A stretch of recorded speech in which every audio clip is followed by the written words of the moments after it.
You hear the crack of a skull before the blood actually hits you. A man steps off a Manhattan curb, looks down at his phone, and dies under the tires of a passing truck. Standing just inches away, covered in his blood, is Lowen Ashleigh.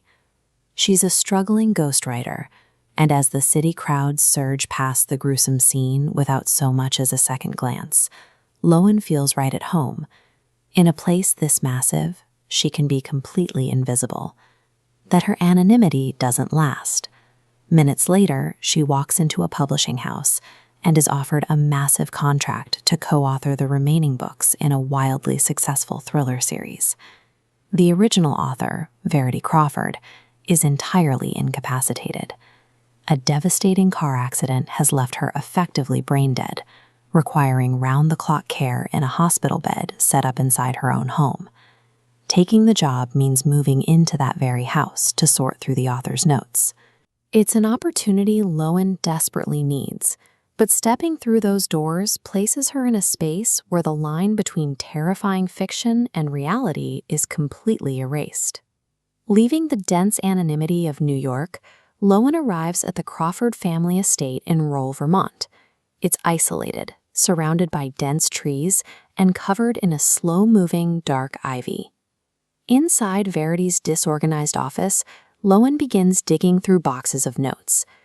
At the bottom of a desk drawer, hidden beneath a pile of junk, she discovers an unpublished manuscript, an autobiography. Reading the pages, Lowen uncovers a mind completely devoid of empathy.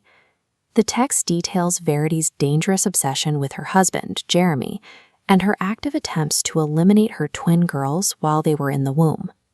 To the world, Verity was a brilliant creator and a grieving mother. On paper, she outlines a chilling lack of remorse, displaying every clinical trait of a psychopath hiding in plain sight.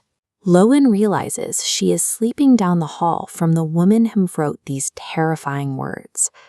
The autobiography maps directly onto the real-world tragedies the family suffered. One of the twins, Chasten, died suddenly from an allergic reaction.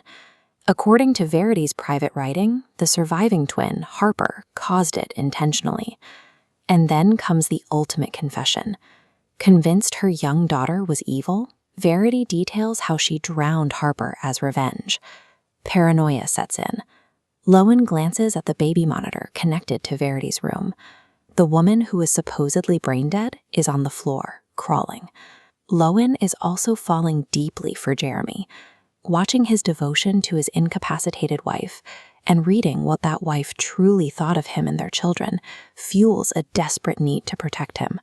Armed with a manuscript full of confessions and the terrifying belief that Verity is faking her injuries, Lowen decides she can no longer sit and read. She has to act.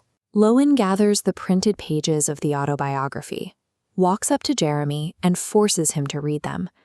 Reading the words of his own wife, Jeremy faces the agonizing reality that his daughter's death was not a tragic accident. He spent years caring for the woman who manipulated him and murdered their child. He storms into Verity's bedroom. He demands she get up. Under the threat of violence, the facade breaks. Verity opens her eyes, sits up on the bed, and speaks, confirming she has been fully conscious this entire time.